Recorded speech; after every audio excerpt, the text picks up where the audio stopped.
días, amigos de JC Audio.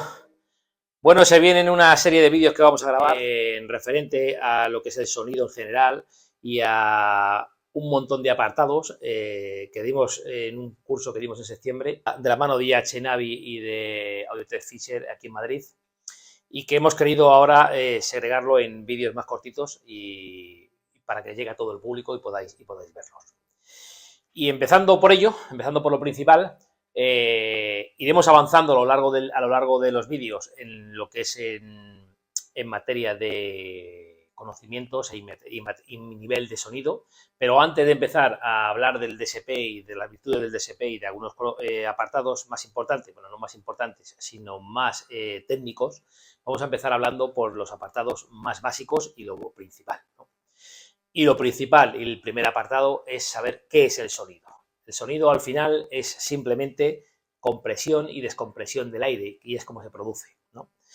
Cuando un altavoz le damos un pulso eléctrico y la membrana del altavoz se desplaza hacia la parte de fuera, eso quiere decir que el altavoz está en fase eléctrica, no significa fase acústica, que eso sería más adelante, lo diremos más adelante, pero en fase eléctrica el altavoz comprime, al empujarse hacia adelante, comprime el aire que hay a nuestro alrededor. Cuando comprime ese aire, esa compresión y esa descompresión, cuando el altavoz se recoge, eso genera ondas y eso al final es el sonido, ni más ni menos. Cuando un altavoz se desplaza de su punto cero hacia la parte superior y vuelve a su reposo, eso sería un hercio, una frecuencia de un hercio. Y las frecuencias, la medición de las frecuencias de sonido en todo el rango audible, digámoslo así, se comportan desde más o menos, sería desde 0 hercios hasta infinito, hace 20, 30.000, 40.000 hercios, ¿no? Pero es cierto que no todos los altavoces del mercado pues son capaces de reproducir todos esos rangos de frecuencia. Normalmente el oído humano es capaz de percibir frecuencias desde 20 hercios hasta más o menos 20.000 hercios. Eso cuando estamos en plenitud del oído humano, o sea, cuando somos muy chiquititos y tenemos la máxima audición posible. Un oído humano de una persona normal, ya de una edad madura, podríamos estar hablando de una audición de entre unos 20 hercios hasta unos 12.000, 14.000 hercios, sería más o menos lo habitual, ¿no? Que un altavoz de diámetro grande mueva el aire en su compresión y vuelva a su posición de reposo sería un hercio, un altavoz. Los altavoces que mueven más aire son aquellos que evidentemente tienen más diámetro de cono de altavoz. Por lo tanto, esos altavoces no pueden ir muy rápido en su reproducción. O sea, no podríamos a un altavoz que sea de graves exigirle que sea capaz de en un segundo reproducir 16.000 veces, por ejemplo, o 12.000 veces subir y bajar el altavoz, la bobina y el desplazamiento, porque sería imposible. Para eso están los diferentes tipos de altavoces que se dedican cada uno a su sector de sonido, a su apartado de sonido. En las frecuencias que estamos hablando, de unos 20 más o menos hasta unos 50, 60 hercios más o menos, son frecuencias para altavoces de subgrave o de diámetro grande. Son altavoces más lentos, pero con una mayor excursión, una capacidad más de desplazar el aire, por lo tanto de comprimir mucha más cantidad de aire, y son aquellos que son de movimientos más lentos, por decirlo así, y que se dedican solamente a los apartados de los subgraves. Y nos vamos a los apartados de frecuencias graves, digámoslo así. Digamos que este altavoz que tenemos aquí ahora mismo, que sería un 8 pulgadas, yo lo consideraría un altavoz de grave. Aunque puede llegar a reproducir frecuencias de subgrave, lo comportaría más en un altavoz de frecuencias de graves. Yo me gusta separar las señales, digámoslo así, los rangos de sonido en altavoces de subgraves, en altavoces de graves, altavoces de medios y altavoces agudos. Concretamente, en los subgraves, como os he comentado, es el altavoz de mayores diámetros, mueve mucha más cantidad de aire, por lo tanto se comprime más, y son frecuencias que en muchos casos no son ni siquiera audibles, solamente se sienten, ¿no? Y hay que tener en cuenta que cada vez que un altavoz genera una onda de compresión, esa onda tiene una distancia de medición. En el automóvil la ventaja que tenemos es que frecuencias muy subsónicas que en el hogar, en la casa, tuviéramos un equipo de IFI, necesitaríamos unas distancias bastante grandes. En el automóvil, al tener muchos rebotes del cristal delantero, trasero y vuelve la onda, podemos percibir esas frecuencias y sentirlas en la ventaja. Es una de las pocas ventajas que tenemos en el automóvil, puesto que hacer sonar los automóviles en comparación con los equipos de IFI sería mucho, mucho más difícil. Cuando pasamos de los subgraves y hablamos de altavoces de rango grave o medio grave, son altavoces que ya no bajan tanto de respuesta, o sea, digamos que de 40 a 50 ciclos no bajarían, no deberíamos hacerlos bajar, no deberíamos trabajarlos porque no se comportan cómodos, porque no tienen tanta excursión. Entraremos en altavoces que ya reproducen frecuencias de rango medio grave o grave, que son aquellas frecuencias que más o menos se pueden, no es exacto, pero es más o menos, estaríamos hablando entre 50 a 60 hercios hasta más o menos unos 200 hercios, ahí eso se comportaría las frecuencias de grave o medio graves.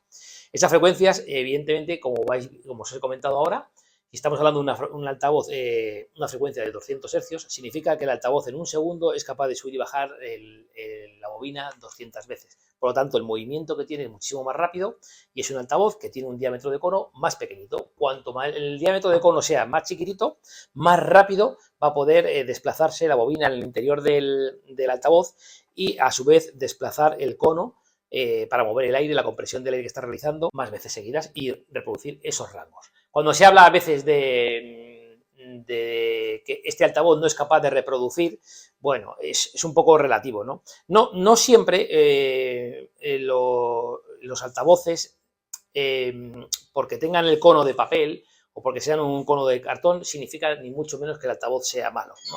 Lo que es cierto es que los altavoces normalmente de más calidad, pues lo que se busca son altavoces que sean muy ligeros en su cono, pero a la vez que sean resistentes para que no se deformen a la hora de comprimir el aire. El siguiente altavoz que estaríamos hablando sería el altavoz de medios.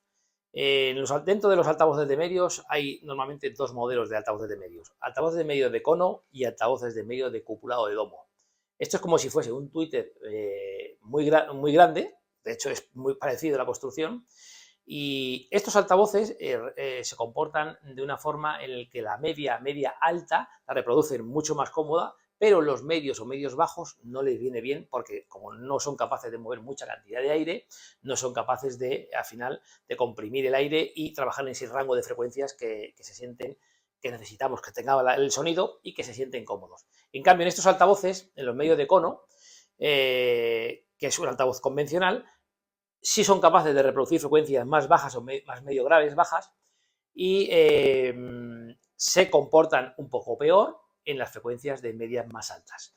Cuanto más grande sea el diámetro de cono del altavoz, más incómodo va a estar el altavoz reproduciendo frecuencias medias altas, ¿no? Para mí, en opinión, el altavoz de medios es el componente más importante en todo el rango de altavoces. ¿Por qué? Porque es el altavoz que más rango de frecuencia va a reproducir.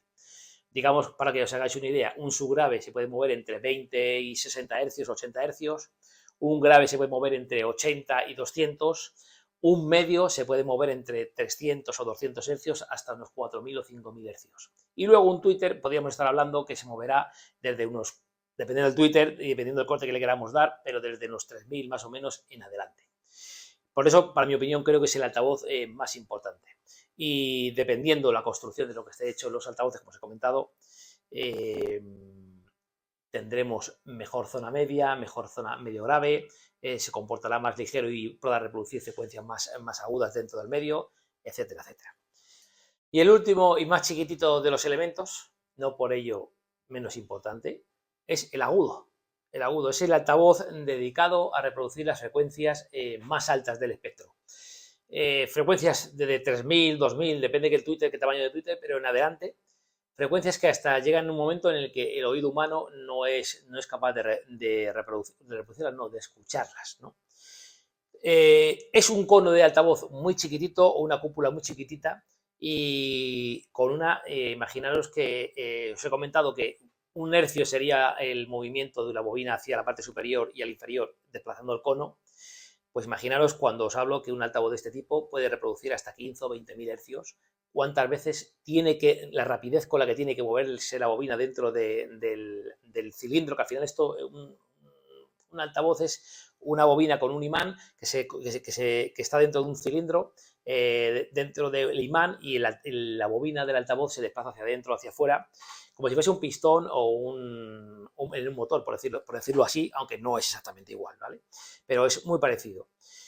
Fijaros la cantidad, la rapidez que tiene que desplazarse y de mover aire el Twitter para que esas frecuencias que son con ondas muy pequeñitas, puesto que son muy rápidas y muy altas, nos lleguen y lo percibamos en el oído humano.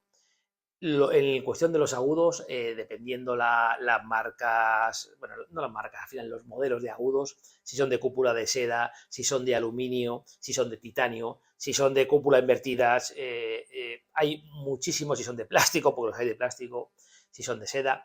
Cada uno te va a dar una tímbrica diferente en la percepción. Aunque sean todos reproduzcan las mismas frecuencias, lo que es la tímbrica, el gusto personal o el cómo suene, va a ser un poco particular de cada persona. No es ni mejor ni es peor, simplemente es una tonalidad diferente que cada persona la puede percibir de una manera diferente. Hay personas que son muy sensibles a los agudos y que enseguida, en cuanto el agudo está un poco realzado, notan esa fatiga o notan que les molesta. Y hay otras personas, justo lo contrario. Hay personas que son muy duras de oídos, de agudos, y necesitan percibir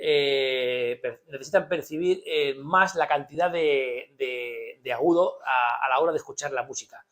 Normalmente, en mi experiencia, la gente que necesita oír más los agudos o necesita una curva con realce en la parte alta de los agudos, son personas que han escuchado mucho con auriculares a volúmenes muy altos, o que han escuchado música o DJs, o que han escuchado la música a mucho volumen, y por lo tanto, con el paso del tiempo, lo primero que perdemos es la percepción de los agudos, y necesitamos tener más volumen y más agudos. Las frecuencias, para mi opinión, más dañinas hacia el oído son precisamente los agudos. Son las que más daños hacen al oído y pueden llegar incluso a dañarlos. Las frecuencias muy bajas, muy graves o muy subsónicas, cuando estamos hablando a niveles de presión de sonido de volumen muy exagerado, son más dañinas a los órganos del cuerpo, al bazo, etcétera, etcétera, pero no en este caso al oído, fijaros. En cambio, en frecuencias muy altas, muy agudas, sí son bastante dañinas al oído. Sin más, amigos, espero que os haya gustado y nos vemos en el siguiente vídeo.